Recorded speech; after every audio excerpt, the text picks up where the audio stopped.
Viewers, welcome to my channel Purnima's kitchen. আজকে দেখাবো কিভাবে আলুর পুর ভরে পরোটা তৈরি করতে হয়। তো নিয়ে নিলাম আমি 2 কাপ পরিমাণ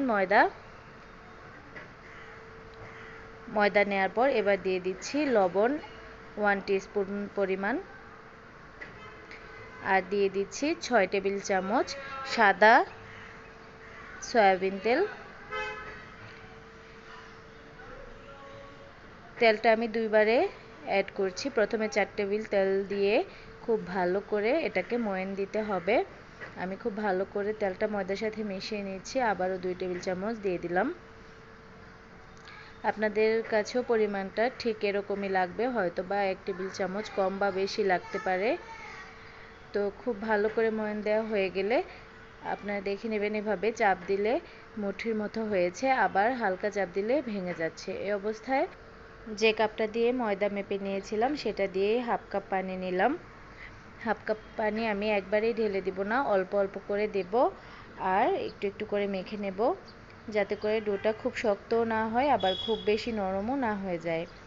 তো হাফ কাপ পানি দেওয়ার পরেও আমার আরেকটু পানি লাগবে, তো আমি নিয়ে নিচ্ছি আরও কিছু পরিমাণ পানি। এবার আমি চামচ দিয়ে নিব অল্প অল্প করে,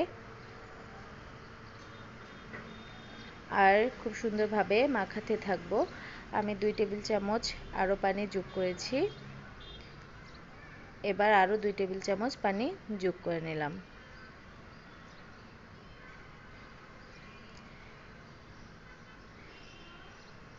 আমার এই ডোটা তৈরি করতে প্রায় 1.25 কাপ পানি লেগেছে।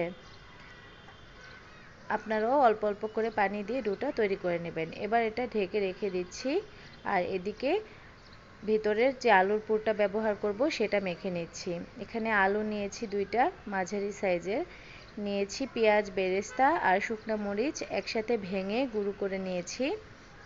এখানে আমি কিছু পেঁয়াজ বেরেস্তা করে নিয়েছি আর 2 থেকে 3টা শুকনো মরিচ তেলের মধ্যে ভেজে সেগুলো একসাথে গুঁড়ো করে নিয়েছি। আর নিয়েছি কিছু ধনেপাতা কুচি আর সামান্য পরিমাণে লবণ। এবার একটা গ্রেটারের সাহায্যে আমি আলুটাকে গ্রেট করে নিচ্ছি, আর সবগুলো উপকরণ এবার খুব ভালো করে একসাথে মেখে নেব। একটু ঝালটা বেশি দিয়েছি, কারণ আলু পরোটায় ঝালটা বেশি খেতে ভালো লাগে। এবার হাতে একটু তেল নিয়ে আমি সেই ডোটা একটু ভালো করে মেখে নিচ্ছি। এটা খুব বেশি সময় রেস্টে রাখার দরকার নেই, জাস্ট যতটুকু সময় আলুর পুরটা মাখতে সময় লাগে ততক্ষণ সময়ে ডোটা রেডি হয়ে যাবে। এবার আমি 4টা থেকে 5টা খণ্ডে ভাগ করে নিচ্ছি। এবার এর ভেতরে পুরটা ভরে নেওয়ার পালা। এটা অবশ্যই বলে বোঝানোর কথা না, তবুও আমি বলে দিচ্ছি, আপনারা একটু দেখে বুঝে নেবেন। একটা খণ্ড নিয়ে এভাবে চারপাশ দিয়ে ছড়িয়ে দিতে হবে। মাঝখানের অংশটা একটু মোটা রাখতে হবে।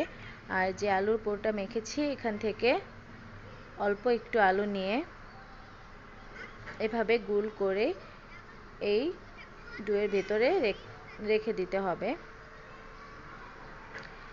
এবার আলুটা ভেতরে ভরে আমি 4-5টা ভালো করে সিল করে দেব। এজন্য আমি আলুটাকে চাপ দিয়ে দিয়ে ভিতরে দিয়ে দিচ্ছি, আর 4-5টা এভাবে খুব ভালো করে সিল করে দিচ্ছি।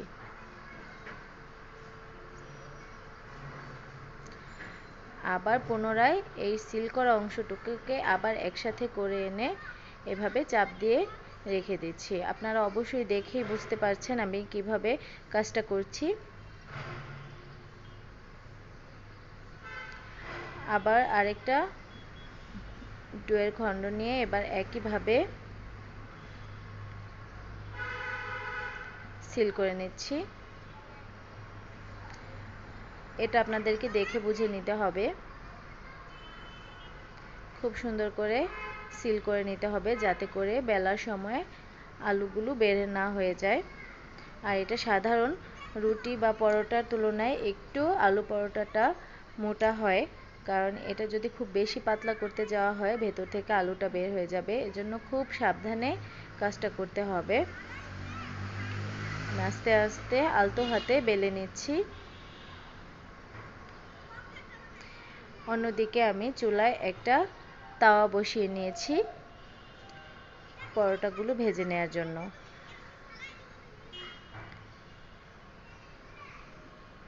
এবার তাওয়ার উপর পরোটাটা দিয়ে দিলাম। চুলার আঁচটা মিডিয়ামে রাখলেই হবে। প্রথমেই তেল দিয়ে দিব না, প্রথমে 2-5টা খুব ভালো করে ভেজে নিতে হবে। অবশ্যই আমার পরোটার ভিতরে আপনারা ধনেপাতা এবং আলুর যে পুরটা ভরেছি সেটা দেখতে পাচ্ছেন। আর এটা খেতে যে এত মজা, যে কোনো নাস্তায় সকাল সন্ধ্যা যে কোনো সময় আপনারা এই আইটেমটা তৈরি করে খেতে পারেন। ভেতরে আলুর পুর ভরা এবং ধনেপাতার একটা ফ্লেভারে তৈরি এই আলু পরোটা কিন্তু খেতে খুবই মজা লাগে, অসাধারণ। বাসায় অবশ্যই একটু ট্রাই করে দেখবেন।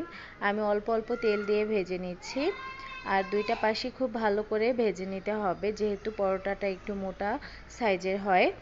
একটু লালচে বর্ণের করে ভেজে নিতে হবে, তাহলে কোনো কাঁচা ভাব থাকবে না।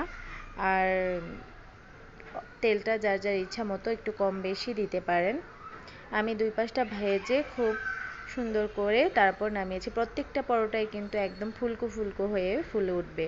আর যারা পরোটা খেতে খুব পছন্দ করে তাদের তো এই পরোটাটা অবশ্যই ট্রাই করতে হবে। দেখুন আরেকটাও আমি ভেজে নিচ্ছি। এটা একটু কম তেল দিয়ে ভেজে নিচ্ছি। আপনারা যে কোনোভাবেই ভাজতে পারেন, তেল দিয়ে এবং তেল ছাড়া, তবে অল্প একটু তেল দিয়ে ভাজলেই আলু পরোটাগুলো খেতে বেশি ভালো লাগে। তো কথা বলতে বলতে আমি সবগুলো পরোটা ভেজে নিয়েছি।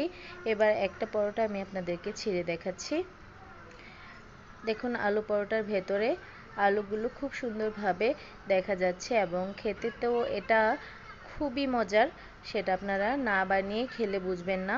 তো বাসায় অবশ্যই আমার রেসিপিটা ট্রাই করবেন। আর আজকের মতো এখানেই বিদায়। ধন্যবাদ। আমার চ্যানেলটা সাবস্ক্রাইব করবেন এবং লাইক কমেন্ট দিয়ে শেয়ার করে আমার পাশে থাকবেন। ধন্যবাদ। This one coming straight from out of the dancehall.